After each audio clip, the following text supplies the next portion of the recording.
For our daily cancellation day, we turn to a woman named Jana Fry, whose current occupation is life coach. This is not the first time that a life coach has been featured in this segment. As you know, if someone calls themselves a life coach, it's a surefire sign that their own life is in utter shambles. You know, when you think about somebody hitting rock bottom, you probably imagine a person lying in the gutter, disheveled, passed out, drunk, homeless.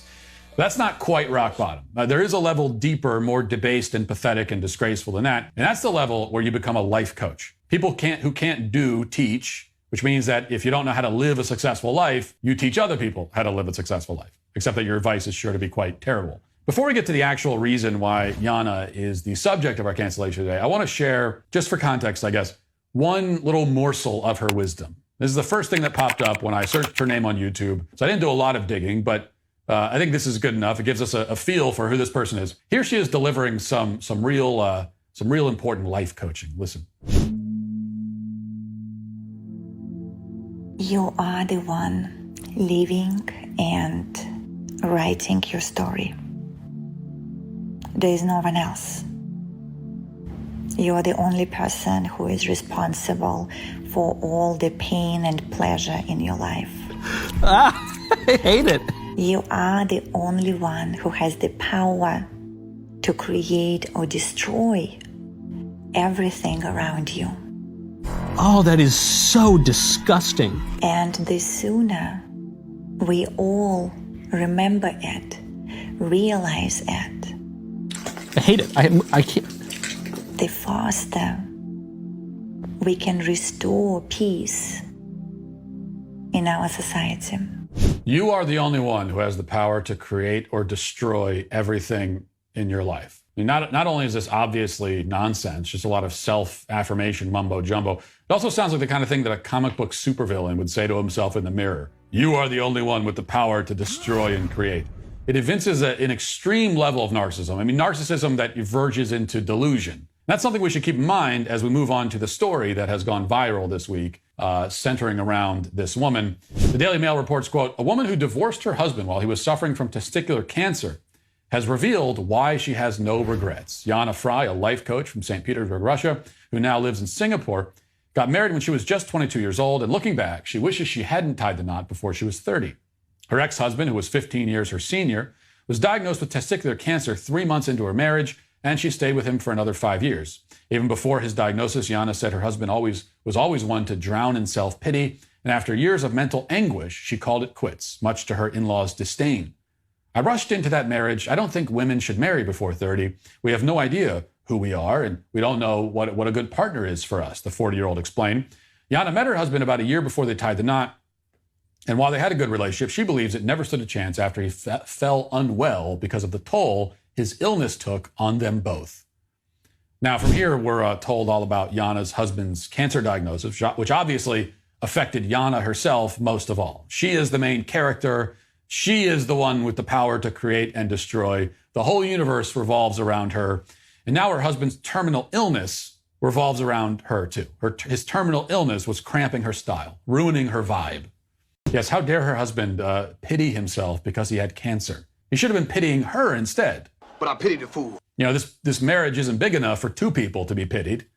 Continuing, quote, Jana said that at the time, society was less aware of mental health, so much so that even medical professionals never asked how she was coping. I was in a state of shock. When I first heard the diagnosis, it took me 6 months to even be able to say the word cancer, she said. We saw different kinds of doctors. Not a single person ever offered me help. They never asked, do you need a support system? Are you part of a counseling group? I was hoping for the best with my husband's cancer, but then years went by. And I started to lose hope. It was 5 years with all the treatments and started to change the dynamics within our relationship. It wasn't until the 5th year that I started to think about leaving. Yes, how dare those parents, how dare those doctors. How dare you? You know, the cancer doctors not ask her. They should begin with that. Like, how's your mental? Yeah, I mean, you're dying of cancer, but what about you? How's your mental health? How are you feeling? I mean, all this, it's understandable though, isn't it? I mean, she gave the guy 5 years to get over his annoying cancer phase, but he had the gall to continue being sick, even though his sickness was clearly impacting her mental health. So she finally decided to file for divorce. Reading again, quote, but I felt like I couldn't say anything. When someone is dying next to you, you feel like you can't talk about your own well-being because you compare it to their suffering.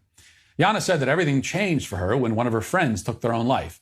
and she attended their open casket funeral, which brought home her own fragile mental state. It was my first funeral, and it was very shocking. In my mind at the time, suicide became an option, even though I had never considered that before.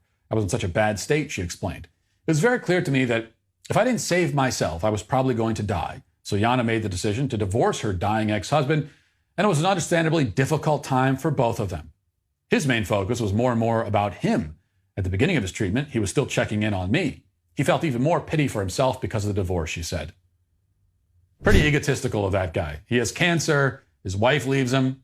That's no reason to get all upset. Now, anyway, we're told that Yana left her husband, then he died, and she found out about it on Facebook, which was very offensive to her personally. She insists that someone in her husband's family should have thought to reach out to the horrible wench who left him on his deathbed to personally alert her that the man she abandoned had passed away.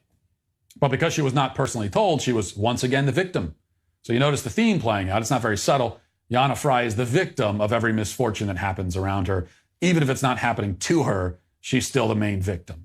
And everything that happens is really about her. Her husband's cancer is about her. Her friend's funeral was about her. Her husband, or then her ex-husband's death, was about her. All about her, the goddess who alone possesses the power to create and destroy. And apparently she chooses to destroy. She destroyed her marriage, her vows, her husband's will to live. A trail of destruction in her wake, which she has now brought into a new marriage, which she will, of course, also abandon the second that she detects that the focus has shifted even for a moment away from her. And the only difference there is that the second husband will deserve to be abandoned by his wife, given that he married her knowing what a self-absorbed monster she is. You get what you pay for, as they say. Now, as for the lesson that Yana has learned from all this, is exactly what you think the lesson would be. Quote, "I'm finally learning to love myself and accept myself for who I am," she said, revealing that she's now a stepmother to her second husband's son and hopes to have children of her own. Yana is hoping that by sharing her experience, other people, especially women, will find the courage to do what is right for themselves, even if it comes at the cost of social disapproval. "I feel we, especially women, are just usually brought up in this mentality to serve others, but when you go against it, you learn a lot about resilience and self-awareness," she said. "You learn how to not crack under the pressure of the world. Being so close to death has made me appreciate life much more." Well, isn't that nice? You know, the horrible, agonizing death of her husband helped her to appreciate life and love herself. So really, it was all worth it when you think about it. Now, I don't have to explain why this woman is awful. You know, I don't have to tell you that she's a narcissistic, soulless hobgoblin. I don't have to explain that she is so self-absorbed that she has now collapsed in on herself like a dying star and turned into a black hole that obliterates everything in its orbit. That all we can see. The important point to take from this tragic tale, a story equal parts sad and revolting, is that it is the inevitable consequence of the love yourself first mentality that is shared by many people in modern culture. Anyone who believes that the point of life is to pursue your own happiness first and foremost as an end to itself, and that the highest form of love is self-love, and that self-love is foundational, and that first you have to love yourself and think about loving yourself before you can love anybody else. When of course, the reality is the opposite. Stop thinking about yourself for 5 seconds. Work on loving the people around you, loving and serving the people around you. And if you do that and you stop thinking about yourself, you're going to turn back one day and notice, I feel pretty good about myself too. That happens as a byproduct of focusing on loving other people. But in our culture, we have it exactly backwards. Focus on loving yourself first, and then you can love others. And until you can love yourself, everyone else be damned. But everybody with this mentality is no different from Yana Fry. If they haven't abandoned a cancer-stricken spouse, it's only because they haven't yet had a cancer-stricken spouse to abandon. And if they did have a cancer-stricken spouse and they didn't abandon him, they did at least sulk and pout and emanate resentment and scorn. Sacrificial love is a foreign concept to these people. The idea of serving someone else, the idea of loving the other and giving of themselves is repulsive. And this is the attitude that is intentionally instilled in children from a young age, the attitude that many of them bring into adulthood and keep through their lives, destroying one relationship after another as they alienate everyone around them. Now, we know that, of course, justice will come for Yana Fry, as it does for all of these sorts of people. It'll come when it's her turn to shuffle off this mortal coil. And she looks around to find that there's no one there for her. And she'll die alone, just as her husband did. That's where her self-love will lead her. It's where it leads everyone. And that is why she is today canceled.